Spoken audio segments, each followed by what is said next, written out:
Welcome back to another edition of the Storm Report. I am Matt Shellenberger, joined by head women's basketball coach Dorris. Coach, we'll start with the game last week just a little bit against Southwestern Oklahoma State. They shot the ball pretty well, 48% to be exact.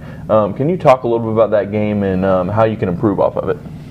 Oh, obviously we got to have a better defensive effort, giving up almost close to 60 points in the first half and them shooting 60%. We got to do a better job of pressuring the ball. I mean, a lot of it is because of what they do, I mean, scheme-wise, but some of it, we just got to have better energy.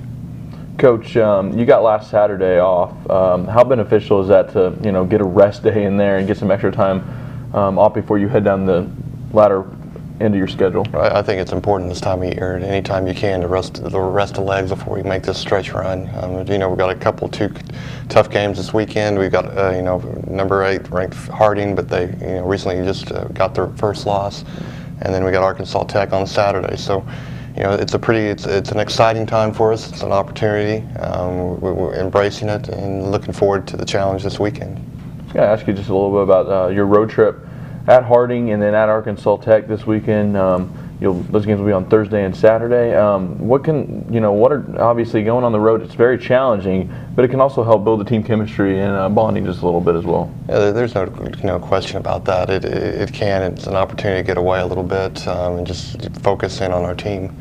But against Harding, and on the road, you've got to have composure and poise and realize you're not going to get the tough calls. You've got to get the 50-50 balls. You've got to get to the free throw line as much as you can, and you got to stay together. Coach, Harding's the best team in the conference, 18-1 overall and 10-1 in the conference. They beat you 80-64 at home earlier this season. Like you said, though, they did lose the other day, lost to East Central. How challenging is it to go to a place like Harding and get a victory? It's a great. That's what we're looking forward to. That's kind of why you play these games, and that's why you do what we do. It's for these challenges, and we're ready for it, and we're getting ready to go out and compete and do the best we can.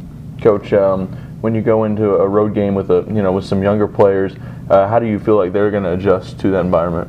Well, at this stretch of the season, I would hope that we respond positively. They're getting ready to almost have 20 games under their belt, so we can no longer use the excuse that they're freshmen. Mm-hmm. We've got to they've got to mature and start building, and we're excited about it. And so, like I said, we're waiting for Thursday afternoon or Thursday evening. Talk a little bit about Kristen Seltzer for Harding. 18.1 points per game, 7.2 rebounds. She's arguably the best player in the conference. She's a tough matchup. She is. Her height makes it a little, difficult. Her ability to shoot the three. But all the teams we play has somebody like that. That's they're collegiate athletes. So, and we've got the same type of athletes on our team. So, you just try to limit her successes. Keep her off the rebounds, keep her off the boards, and put a hand up on her threes.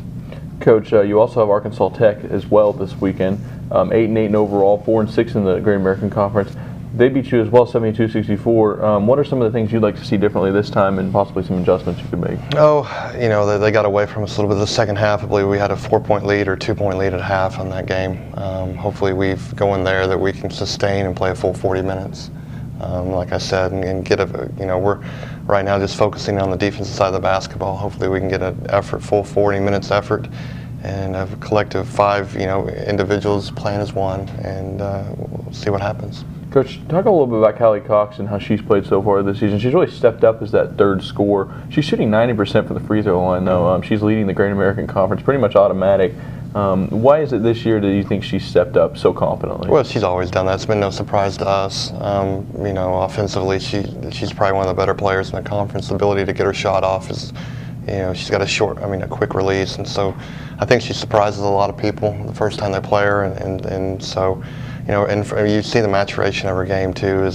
We're starting to see her drive a little bit more, which is the more development of her game.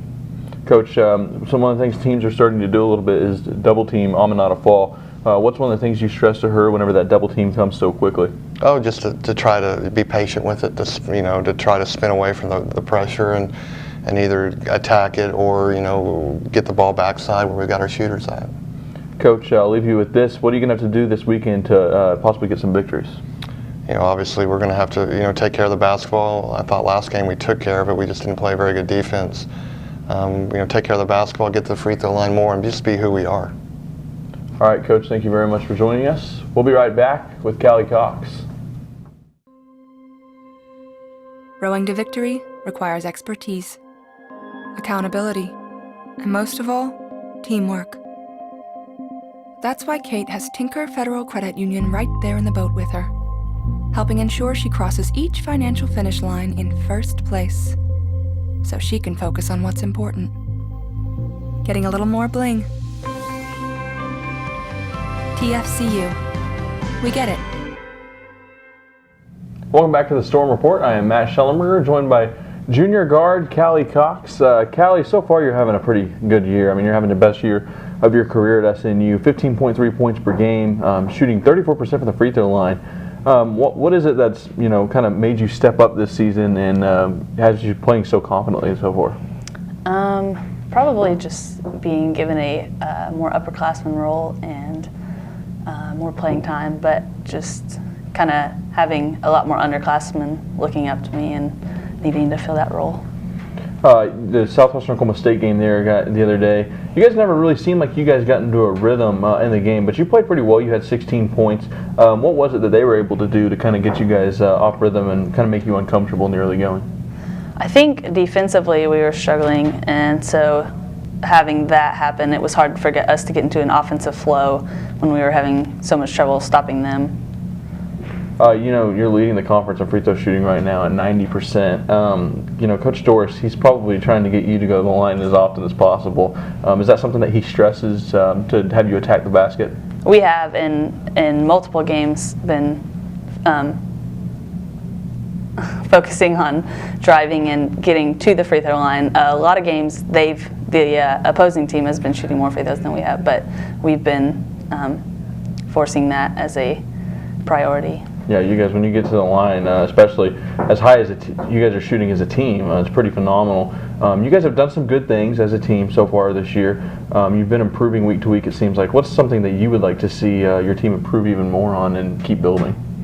I think defense would be a big one, and kind of figuring out how the chemistry of who's on the floor will work together defensively as well as offensively. You get set to go to Harding and Arkansas Tech this week. So you're a shooter, obviously. You like to shoot three-pointers like we talked about. You like to get to the line.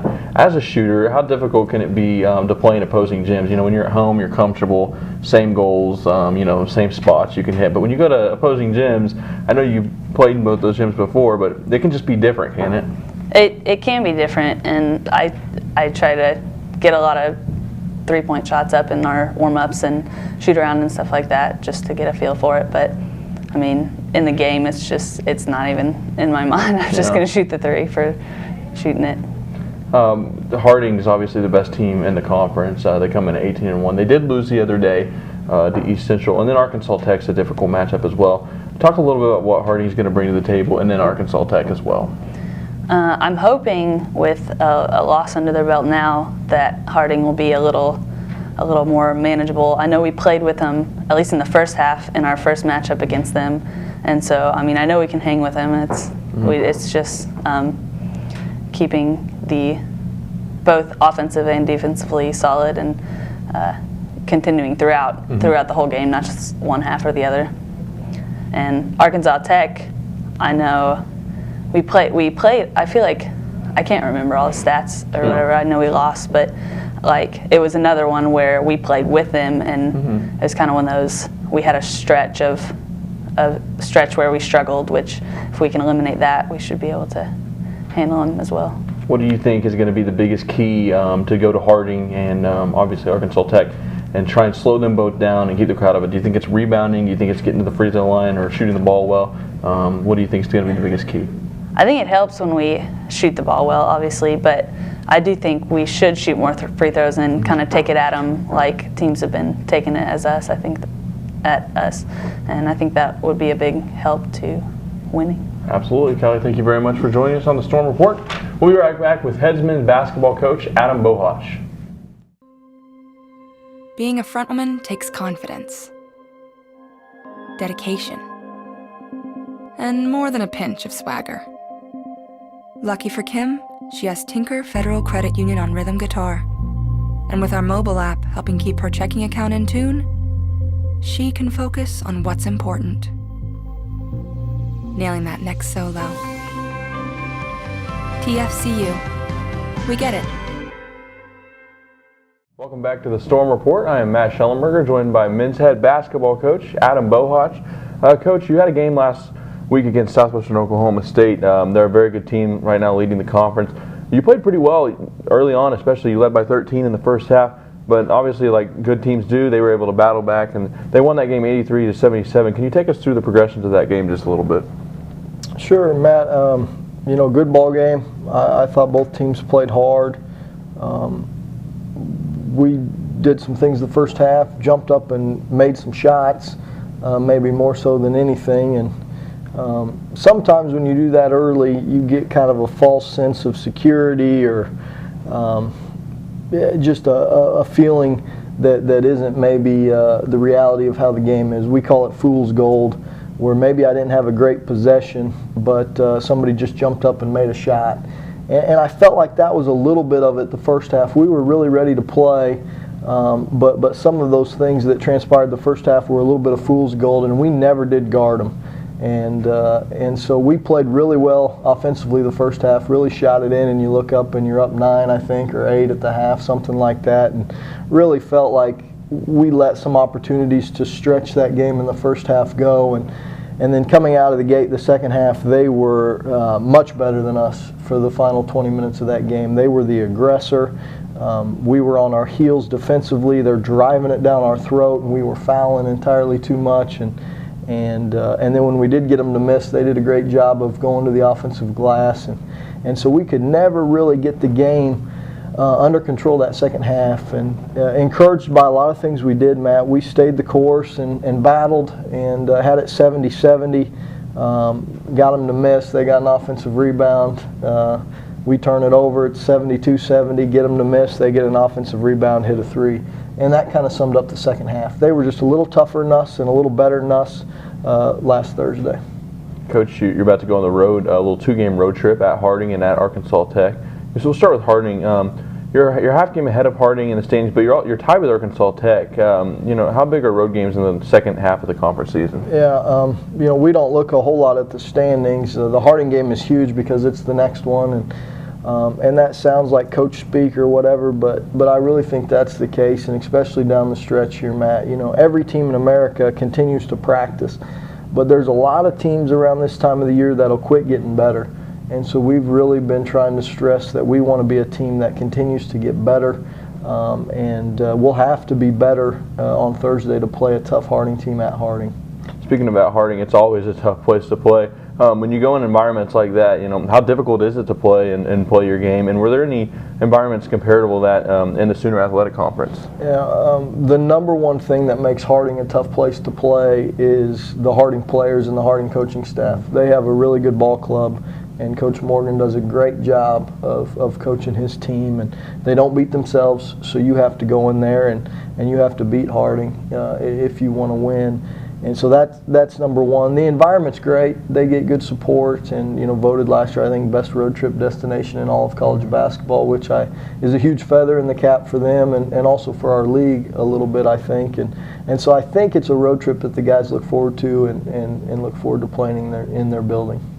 Coach, in conference play alone, you two are the top 2 scoring teams in the Great American Conference. They shoot a lot of threes.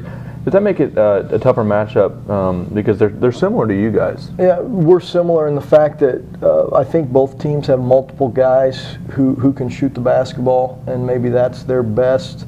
Multiple guys who their number one quality offensively is being able to shoot it. And so that they really stretch you and put pressure on your defense by not being able to help from a lot of different places. And they have a great player inside who I think he had 34 when we played him here, and in Hayden Johnson, and so he's a handful, so they get you from a lot of different angles. I was going to ask about Hayden Johnson. In non-conference games, he's averaging around 15.5 points a game, but in conference games, he's averaging 18.5 points per game. His points jump a little bit when he plays in Great American Conference games. What kind of matchup problems does he bring, and along with the rest of the Bisons for Harding? Hayden's a senior. I'm not certain if he redshirted or not, but he plays like a guy that's really seasoned and just plays at a perfect speed. He can do things from the three-point line, so you have to go out there and guard him, and then he's skilled enough to put it on the floor and drive it from there. and then he can pass it out of the post and also pass it off when he's driving the ball. So he's a dynamic offensive player in that sense. Really has a knack for drawing fouls, has a knack for sealing and keeping you behind him, and so he's a handful in a lot of different ways. They have 3 players in the top 12 in scoring in the Great American Conference. When you have that many people that can score the ball, it can be pretty difficult to guard. Yeah, especially at home. They really shoot it in and have several guys who are capable of stringing 3 or 4 threes together, so we'll have to be really good defensively. In that first game against Arkansas Tech, Coach, was that a game that you kind of thought got away from you a little bit? They out-rebounded you by 15. Did you think that was probably the biggest game that got different? I did, Matt. You know, we guarded them okay. They guarded us really well. We didn't have much going offensively that game, and that maybe affected our energy level a little bit defensively. And but the bottom line is when we got them to miss, they just went and got it, and we didn't do a very good job of competing on the backboards last time we played them. And then Arkansas Tech, a little bit different than Harding. Their leading scorer, Bobby Hatchett, averages 12.1 points per game, but they're a team that runs at you by committee. They're pretty deep. How do you stop that many different threats? Yeah, they're very deep, very well coached, again, very good at home. And so we've spent this week purely on Harding, and that's kind of how we approach it. And then Thursday night when we're done with that ball game, we'll turn our focus to Arkansas Tech. All right, Coach, thanks for joining us on the Storm Report. Make sure you join us next week as we have 2 games at home against Henderson State and Ouachita Baptist. Be sure to join us on social media at Facebook, Twitter, Instagram, and YouTube. Thank you very much.